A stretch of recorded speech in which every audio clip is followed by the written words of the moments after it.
नमस्कार दोस्तों, मैं हूं आपका दोस्त, आपका होस्ट आर के, और आप देख रहे हैं आर के ट्रेडिंग। तारीख है 4 अगस्त 2021 और यहाँ पे 5 अगस्त 2021 के लिए निफ्टी के फार्मा, मेटल, आईटी और फाइनेंशियल स्टॉक के एनालिसिस लेकर आपके सामने हाजिर हूँ। सबसे पहले मेटल से स्टार्ट करेंगे और मेटल में जैसा कि आप देख पा रहे दोस्तों कि बिल्कुल मेटल 4 दिनों से एक ही जगह पे रुका हुआ है, कहीं नहीं जा रहा है। अगर आप इधर मेटल के कोई भी स्टॉक्स को देखें, निगेटिव में नज़र आ रहा होगा, कुछ कॉस्ट टू कॉस्ट नज़र आ होगा, यानी प्रॉफिट बुकिंग चल रही है किसमें, तो मेटल में। अब ये ब्रेकआउट का वेट कर रहा है कि 5880, 5890 या 5900 को अगर ये ऊपर ब्रेक करे तो 6000 का टारगेट देगा, नीचे 5700 को ब्रेक करेगा तो सेल साइड में जा सकता है मेटल का पूरा इंडेक्स और प्रॉफिट बुकिंग आ सकती है। तो चलिए एक एक करके देखें कि आखिर एपीएल अपोलो क्या यहाँ पे खड़ा है, अडानी इंटरप्राइजेस कहाँ खड़ा है। एपीएल अपोलो गिरावट 4% की देखने को मिली है। एपीएल अपोलो 4% की गिरावट हो गई है। अब देखिए इसके पास जो सपोर्ट है वो है 1675 के आसपास का, 1670 ये इंपॉर्टेंट सपोर्ट जोन है। इसके नीचे जब तक ऊपर रहेगा एपीएल अपोलो, टेंशन वाली बात कुछ भी नहीं है। ऊपर अगर ये दोबारा से 1750, 1760 अगर ये ब्रेक करता है तो 1800 के टारगेट दोबारा से दिखा सकता है एपीएल अपोलो। फिलहाल 1850 का इसका ऑल टाइम हाई है। अडानी इंटरप्राइजेस की बात कर लें, अडानी इंटरप्राइजेस में लगभग 1% की लगभग गिरावट आई, लेकिन देखिए अपने रेजिस्टेंस जोन को ब्रेक तो किया है 1450 का। अब यही जोन 2 दिन से होल्ड कर रहा है, यानी 1450 से लेके अब 1475 का जो है एक रेंज बना लिया। ये धीरे धीरे इसी तरह चला, अगर 1475 को ब्रेक किया तो 1500, लेकिन अगर कल ब्रेक कर गया 1420 के नीचे तो कमज़ोर हो जाएगा, 1400 तक का टारगेट दोबारा से दिखा सकता है। कोल इंडिया ठीक ठाक है, कोई दिक्कत वाली बात नहीं। स्ट्रेन लाइन को नीचे ड्रॉ कर लेंगे तो पता चलेगा स्ट्रेन लाइन को क्लेम किया गया है, लेकिन क्लोज नहीं किया गया। क्लोजिंग चाहिए 146, 47, 48, ये सारे रेजिस्टेंस जोन है ऊपर। अगर वो ब्रेकआउट आता है तो 152 तक के टारगेट देखने को मिलेंगे कोल इंडिया में। हिंडाल्को 442 के आसपास ट्रेड हो रहा है, 442.70। अब यहाँ पे देखिए 460 का एक रेजिस्टेंस जोन है, 460 के ऊपर निकलेगा तो 475 के टारगेट मिलेंगे। लेकिन अगर ये नीचे किसी भी कारणवश ब्रेक करता है 440 को तो 430 का इंट्राडे टारगेट बना सकता है। हिंद जिंक की बात कर लें, 320 के आसपास ट्रेड कर रहा है। ऊपर जाने के लिए हिंद जिंक को 328, 329 और 330 का एक रेजिस्टेंस जोन है छोटा सा, वो ब्रेकआउट चाहिए, तब 335, 40 और 45 तक के टारगेट देखने को मिलेंगे हिंद जिंक में। चार्ट खराब नहीं, चार्ट ठीक है, बस ऊपर की साइड में छोटा सा एक रेजिस्टेंस है। प्रॉफिट बुकिंग भी समझ सकते हैं क्योंकि पूरा का मेटल इंडेक्स ही डाउन है अभी फिलहाल। जेएसडब्ल्यू स्टील 750 के आसपास पहुंच गया ये स्टॉक्स और शानदार तरीके से मूवमेंट दिया। 700 के ऊपर जब से निकला है जेएसडब्ल्यू स्टील, एक बेहतरीन मूवमेंट आपको दिखाया जेएसडब्ल्यू स्टील ने। ऊपर की साइड में 760 का एक रेजिस्टेंस है, अगर वो ब्रेकआउट आता है तो 780 तक के टारगेट जेएसडब्ल्यू स्टील में देखने को बन सकते हैं। इसी हिसाब से अगर हम जिंदल स्टील की बात करें तो 416 के आसपास ट्रेड हो रहा है। अब देखिए 416 ऊपर रेजिस्टेंस जोन जो है, अभी आपके सामने चार्ट डिस्प्ले हो जाएगा। 416 बिल्कुल अभी 416 के आसपास ट्रेड है। रेजिस्टेंस 430 से 35 के आसपास का आ रहा है जिंदल स्टील में। अगर वो कट गया ऊपर तो 440 से 50 तक के टारगेट आपको जिंदल स्टील में भी देखने को बन सकते हैं। मोइल की बात कर ले, मोइल 184 के आसपास ट्रेड कर रहा है। 205 इसका सबसे बड़ा रेजिस्टेंस है, 205। अगर वो ब्रेकआउट हो जाए मोइल 205 के ऊपर, 205, 195 भी है लेकिन सबसे बड़ा 205 वाला है, अगर वो ब्रेकआउट हो जाए शॉर्ट टर्म कॉल 215 तक मिल सकता है। नीचे एक इंपॉर्टेंट सपोर्ट है 175 के आसपास का, जब तक 175 के ऊपर खड़ा है कोई टेंशन वाली बात नहीं है मोइल में।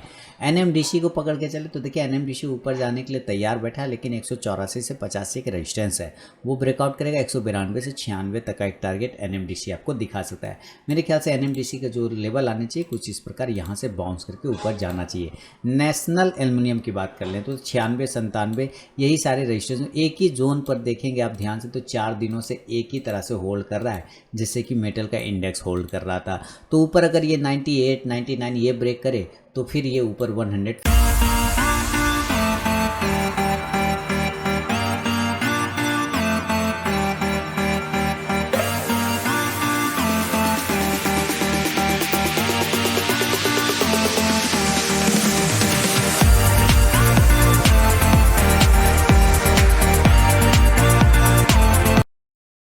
तक के टारगेट आपको दिखा सकता है। रत्नामणि मेटल्स सारे टारगेट डन हो गए। 2100 के ऊपर खरीदने के बाद जो टारगेट थे 2200 2250 वाले सारे टारगेट ऊपर डन हुए ऊपर जाके, और उसके बाद अब स्टॉक वापस 2100 के पास ट्रेड कर रहा है। तो देखिए जब तक ये 2100 के ऊपर ही सस्टेन कर रहा है तब तक तो ठीक है। अगर 2100 के नीचे आए तो सेल कर सकते हैं। इंट्राडे में 25 से 30 पॉइंट आपको मिल जाएंगे। लेकिन अगर ऊपर 2140 2150 को दोबारा ब्रेक कर गया तो 2200 के टारगेट दोबारा से दिखा सकता है। स्टील अथॉरिटी ऑफ इंडिया की अब बात कर लें। स्टील अथॉरिटी ऑफ इंडिया यानी सेल यानी 145 के ऊपर निकलेगा तो 150 तक का नेक्स्ट टारगेट दिखा सकता है। इंपॉर्टेंट सपोर्ट खड़ा है 135 के आसपास में। टाटा स्टील लगभग 0.5% का पॉजिटिव मूवमेंट रहा, 1416 तक का हो गया ये स्टॉक। अब जो है टाटा स्टील ऊपर जाने के लिए देखिए 1500 वाला जो है टाटा स्टील 1440 से 45 का एक छोटा सा रेजिस्टेंस है दोस्तों। अगर वो ब्रेकआउट आता है तो 1480 तक के नेक्स्ट टारगेट बन जाएगा।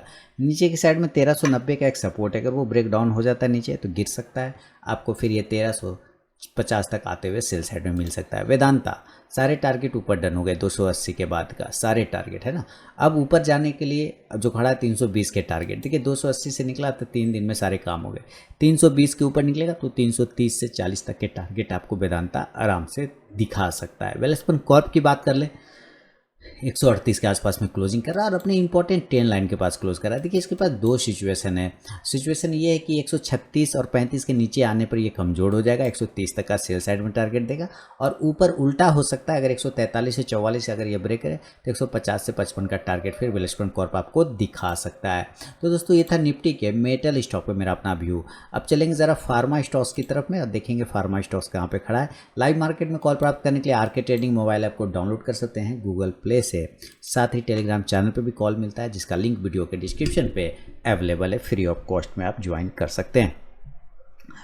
आगे बढ़ूंगा और निफ्टी के फार्मा इंडेक्स की बात करें। देखिए रजिस्टेंस है 14,800 का फार्मा इंडेक्स में एक छोटा सा रजिस्टेंस है। अगर वो ब्रेक डाउन ऊपर की साइड में ब्रेकआउट होता है तभी एक अच्छे टारगेट फिर आपको देखने को मिलेगा जो 15,000 तक जा सकता है। इस कंडीशन में फार्मा में आपको तेज मूवमेंट बनेगा और विंडो फार्मा इसको लीड कर सकता है। अगर अप साइड में ये ब्रेक करे एक बार 930-40 को तो फिर ये ऊपर 960 तक के लेवल दिखा सकता है। नीचे एक सपोर्ट है 900 का, ब्रेक डाउन होगा तो 890 885 तक के टारगेट भी देखने को बन सकता है। बायोकॉन देखिए 425 के ऊपर जिस दिन ये निकल जाएगा शानदार मूवमेंट देगा, लेकिन जो रिस्की ट्रेडर है जो रिस्क लेना जानते हैं इस जगह पे भी पोजीशन अगर बनाएंगे छोटा सा स्टॉप लॉस 370 का लगा के तो मेरे ख्याल से कोई दिक्कत वाली बात नहीं होनी चाहिए, लेकिन थोड़ा यहाँ पे रिस्क बन सकता है। 425 के ऊपर सेफ रहेगा, 440 से 60 के टारगेट के लिए।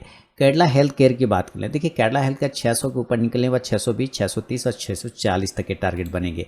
सिप्ला की बात करते हैं तो सिप्ला में देखिए शानदार मूवमेंट आया, 920 के ऊपर निकलने के बाद शानदार मूवमेंट दे रहा है और अच्छा मूवमेंट दे रहा है। अब इसके पास जो रेजिस्टेंस है वो 940 का और वहीं पर क्लोज भी कर रहा है। कल अगर ये 944 या 45 को ब्रेक करे तो 950 से 60 का टारगेट सिप्ला दिखा सकता है। डिवीज लैब मैंने शॉर्ट टर्म कॉल दिए थे, वो टारगेट डिवीज लैब के डन हो गए थे। ऊपर की साइड में 5000 वाला टारगेट हमारा कंप्लीट हो गया। अब ये 5050 को जब ये ऊपर ब्रेक करेगा तो 5100 और 5200 तक के टारगेट दिखा सकता है। नीचे अगर ये 4960 और 50 को ब्रेक करता है तो कमजोर हो जाएगा, 4900 तक के टारगेट दिखा सकता है। डॉक्टर रेड्डी की बात करें तो बहुत अच्छे तरीके से होल्ड कर रहा है अपने सपोर्ट जोन 4650 के आसपास। ये सपोर्ट अगर वो नीचे गिरता है तो 4600 का लेवल आ जाएगा, ऊपर 4800 को ब्रेक करेगा तो 4900 के टारगेट मिलेंगे। ग्लेनमार्क फार्मा की बात करें देखिए बिल्कुल सपोर्ट ले रहा है, ऊपर जाने के लिए 600 610 का एक रेजिस्टेंस है, ब्रेकआउट करेगा 630 तक के टारगेट बन सकता है। नीचे अगर ये 590 ब्रेक करेगा थोड़ा कमजोरी देखने का मिल सकता है 580 तक के टारगेट के लिए। लुपिन की बात करें तो लुपिन वापस 1200 की तरफ जा रहा है। जैसे कि मैंने पहले भी कहा था कि भाई कोई दिक्कत वाली बात नहीं, 1140 के ऊपर निकलेगा पॉजिटिव हो जाएगा। देखिए 1160 हो गया देखते देखते, 1160 के ऊपर निकलेगा 1180 के टारगेट आपको मिल जाएंगे।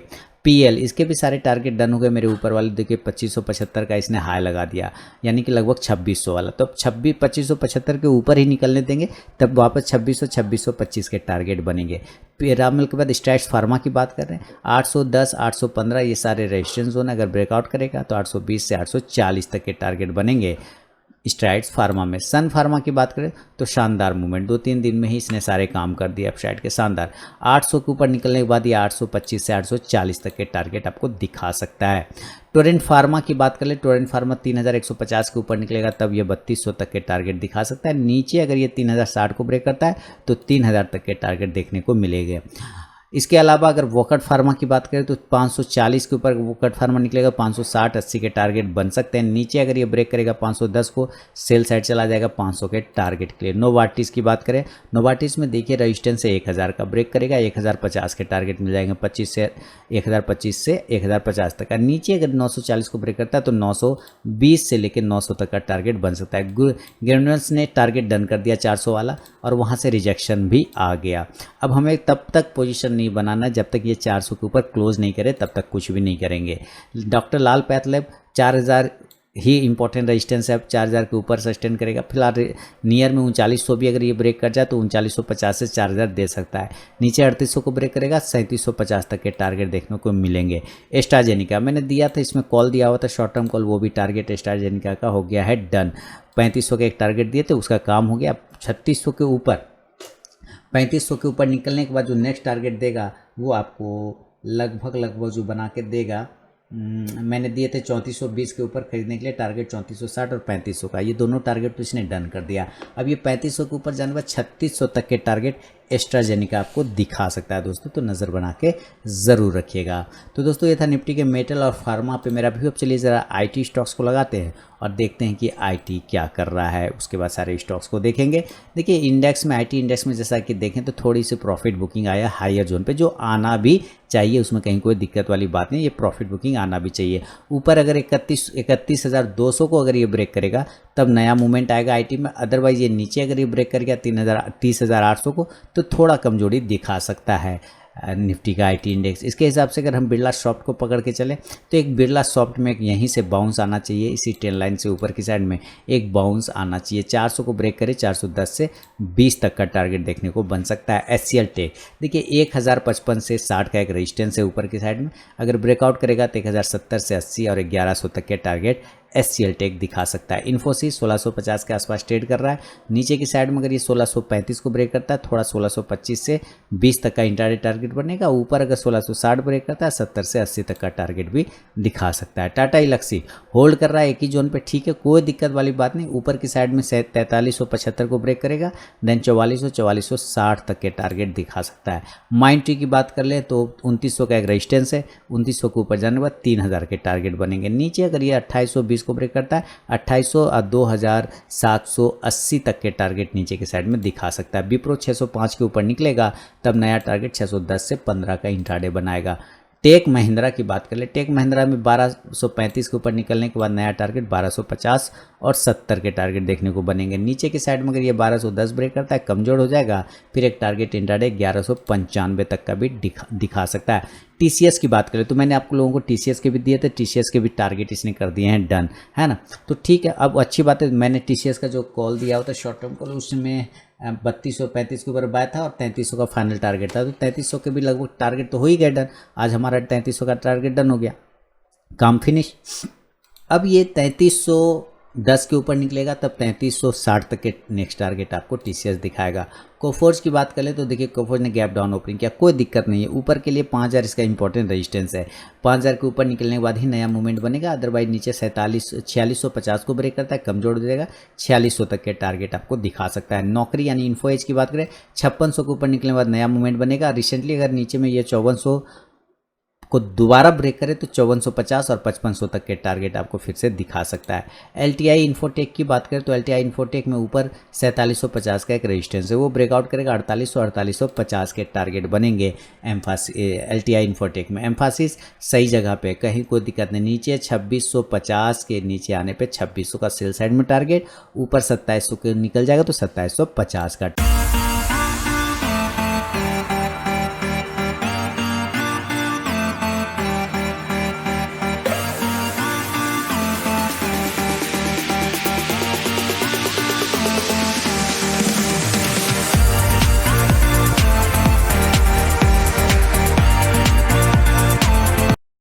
टारगेट। जस्ट डायल की बात करें तो जस्ट डायल ब्रेकआउट के लिए रेडी कर रहा है अपने आप को, 980 के ऊपर निकलने के बाद 1000 तक के टारगेट आपको जस्ट डायल दिखा सकता है। और हैप्पीएस्ट माइंडसेट, जब तक 1400 के ऊपर नहीं जाए तब तक कोई पोजीशन मत बनाइएगा। 1400 के ऊपर जाने के बाद आपको 1425 और 1450 तक के भी टारगेट मिल सकता है। तो ये था निफ्टी के मेटल, फार्मा और आईटी पे मेरा अपना व्यू। अब चलिए जरा फाइनेंशियल स्टॉक्स को लगाते हैं। मैं अपने नए व्यूअर को फिर से बताना चाहूँगा कि लाइव मार्केट में कॉल प्राप्त करने के लिए आरके ट्रेडिंग मोबाइल ऐप को डाउनलोड कर सकते हैं गूगल प्ले से, या फिर टेलीग्राम चैनल पे कॉल चाहते हैं तो जिसका लिंक वीडियो के डिस्क्रिप्शन में अवेलेबल है। फ्री ऑफ कॉस्ट में आप वहाँ पे कॉल प्राप्त कर सकते हैं। बजाज फिनसर्व ऊपर जाने के लिए जो है 14,500 का एक रेजिस्टेंस जोन है, ब्रेकआउट करेगा, देन 14,900 के टारगेट दोबारा मिलेगा। नीचे अगर ये 14,100 को ब्रेक करता है, थोड़े कमजोर हो जाएगा, ये फिर 13,800 तक आने की कोशिश कर सकता है। बजाज फाइनेंस की बात कर लें, बजाज फाइनेंस देखिए इसने सारे टारगेट तो ऊपर वाले कर दिए हैं डन, लेकिन क्लोजिंग नहीं किया। 6400 के ऊपर क्लोजिंग चाहिए, देन अच्छा टारगेट फिर मिलेगा 6500 और 6600 तक का। चोला फाइनेंस 530 के ऊपर निकलते के साथ नई रैली स्टार्ट होगी, जो इसको 540 से 50 का इंट्राडे टारगेट देने के लिए मजबूर कर सकता है। आइबुल हाउसिंग फाइनेंस 295 300, ये दोनों रेजिस्टेंस है। 295 को ब्रेक ही नहीं कर पा रहा है तो छोड़ देंगे, कोई दिक्कत वाली बात नहीं है। एल&टी फाइनेंस की बात कर ले, 92 का एक रेजिस्टेंस है, वो ब्रेकआउट करेगा, 9600 तक के टारगेट बनेंगे। LIC हाउसिंग फाइनेंस देखिए रिवर्सल बन सकता है, अगर ये ऊपर 420 और 418 के ऊपर अगर ये सस्टेन कर जाए तब।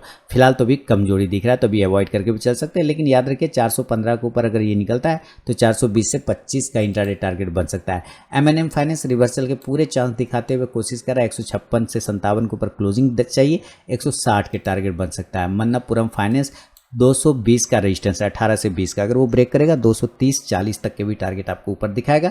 नीचे 210 को ब्रेक करेगा, इंट्राडे टारगेट 205-200 तक का भी दिखा सकता है। मुथूट कैप की बात कर ले, 475 का रेजिस्टेंस है, अगर मुथूट कैप 475 के ऊपर निकल जाए तो 475 के बाद 500 और 525 तक के टारगेट बन सकता है मुथूट कैप में। फिलहाल अभी जो रेजिस्टेंस है वो 450 का है, उसके ऊपर जाने पर भी इसमें मूवमेंट आएगा 470 से 90 के लिए। नीचे 420 को अगर ये ब्रेक करता है 410 का इंट्राडे टारगेट दिखा सकता है। मुथूट फाइनेंस की बात कर ले, इसने भी 1640 का लगभग हाई लगा दिया है, लेकिन क्लोज नहीं कर पाया। हमें क्लोजिंग चाहिए कम से कम ऊपर की साइड में 1620 के ऊपर, देन नया पोजीशन करेंगे, अदरवाइज अभी छोड़ देंगे। एसआर ट्रांसफिन की बात करें, एसआर ट्रांसफिन में देखिए अपना काफ़ी पुराना सपोर्ट जोन पे आ चुका है, तो एक बाउंस होना चाहिए। 1335-36 के ऊपर निकले तो एक बार 1360 तक का टारगेट दिखा सकता है। नीचे अगर ये 1310 को ब्रेक करता है, कमजोर हो जाएगा, 1300 और 1290 तक का इंट्राडे टारगेट देखने को बनेंगे। तो दोस्तों ये था निफ्टी के pharma, metal, IT, financial stocks पर मेरा अपना व्यू। पसंद आया तो कमेंट करके मुझे ज़रूर बताएं। मिलूंगा नेक्स्ट वीडियो में दोस्तों, तब तक के लिए बहुत बहुत धन्यवाद।